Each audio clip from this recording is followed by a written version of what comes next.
So welcome to College Admissions Toolbox, Michael. Thanks so much for having me.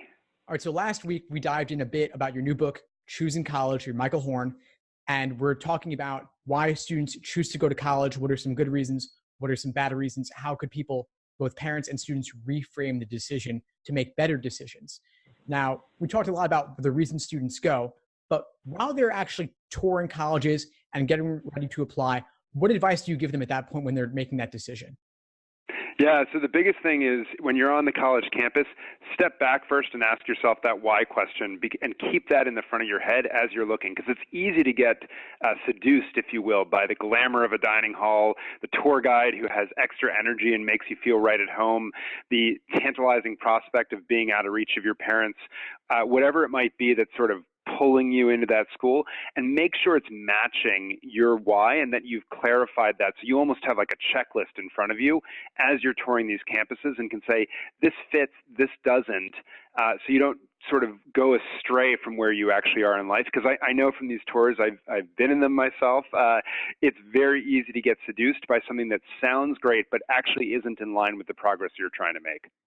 Excellent. Love it. So really getting down to the brass tacks, the nitty gritty, not the glamour and the marketing of the college tours themselves.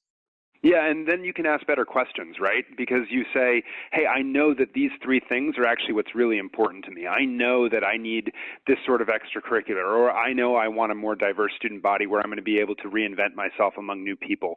Whatever those sorts of things are that have been central in your search, you're able to ask those questions with greater clarity. Now, there's a second part of this, which is maybe you're not there yet, right? You haven't done that homework. You're on the campus tour. Here, I would say the job is almost on your parent to say, gee, why did you like that campus and not this one, right? As you go for these different tours.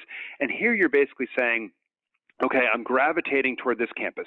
I wonder, it's in an urban environment. I'm just making this up. It's in an urban environment, has great sports teams, and the academics are okay. Is it the academics, is it the sports teams, or is it the urban life? And so you almost then say, let's go to another campus that has one of those things but is missing the other thing and see, does that still resonate? And basically force you to make priorities and trade-offs to see what are the things in almost their rank order of how they're important to you so that you can broaden your options and not be left stranded without a school at the end of this. I love that, Michael, because you're really breaking it down to a scientific experimental process rather than having people make what's typically an emotional decision when there's real dollars at stake. Yeah, and look, when I made my choice around college, I took a nap in the car coming back from a college visit, woke up and told my dad where I was applying and started on the essays right in the car. I don't think that's the best way to make this decision, right? It worked out okay for me, but I think you can be more rigorous about what is really driving you. When you say a school has energy, what does that mean? Ask yourself that question 5 times of why. Why is energy important? What does it mean? And dig in so that you don't settle for these surface level answers. And one of the best ways to do that and go beyond vague language is to actually give yourself trade-offs that you have to make by you say, this school feels like it has high energy, this school didn't. Okay, let's sample basically on some of the features of these two schools and figure out what are the ones that are actually tipping you to have that feeling. I love that idea. And speaking of the decision about going to college versus not going to college, there's also the idea of taking a gap year. And in the book, you talk quite a bit about that. Can you share more? Yeah, I mean, it was a big thing that emerged to me is that many more students just actually don't have that fundamental understanding of who they are and why they're going at this point in their lives, and that they would benefit from a gap year. And when I say gap year, I don't mean gallivanting around Europe and just backpacking aimlessly, but really a structured year where you try out a variety of experiences to start to understand what you like and maybe more importantly, what you don't like. What are your strengths and abilities? And what are your passions? What really gets you excited and out of bed in the morning, ready to do more? And as you start to understand that through a gap year, where you can actually earn money, so it's not only cheaper than paying college tuition, you can actually make some money, then it will inform your choices. And it's not to say college will never be right for you, but after you have much more information, then maybe college will be the right next step. I'll just add that my wife has been making fun of me about this one because she said, I can't believe it took you an entire book of researching and writing to figure out that a gap year might be important. But I think it's really emerged as something that many, many more students would benefit from looking at. It's kind of funny. It can help them make a more informed decision about whether college is right for them or even necessary for them. And we find that a lot of students don't even end up in jobs that require a college degree. In the book, you say that 1 out of 3 ends up in that situation. 74% of students end up in a do what's expected of me job and end up transferring or dropping out. So why might not students finish their degrees or not complete their degrees altogether? Yeah, look, college is a frustrating process for many. It's something that it's hard to navigate. They use terms that aren't familiar or don't make sense to large parts of the population. Tony Jack's book on this topic is a great resource if you want to learn more about how that is. The institutions are often complicated where it requires jumping back and forth between majors. You accumulate credits that don't count toward your major. A lot of students end up with tons of credits but not enough to actually graduate, which is totally counterintuitive. And they might take 6-7 years to graduate, running up a bill the whole time, not making money in the workforce. And so all these reasons contribute to dropping out. And what we found is that if you are going without that intrinsic passion around why you're there, so to do what someone else expects of you, for example, or to get away from something else, the moment it gets tough, you drop out. And what we know about student loans is that while they attract tons of headlines for being over $1.5 trillion, loans aren't necessarily a bad thing if you complete, but if you don't complete, they're actually brutal to pay back. And that's where the real default rates start to hit in, and it really starts to hang over the rest of your life, if you will.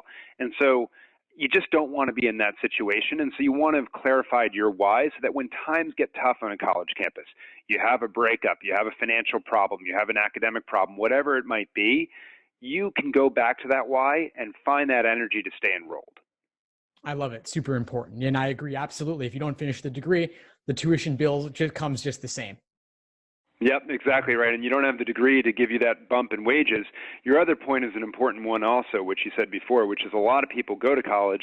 They then end up in a job that doesn't require that college degree.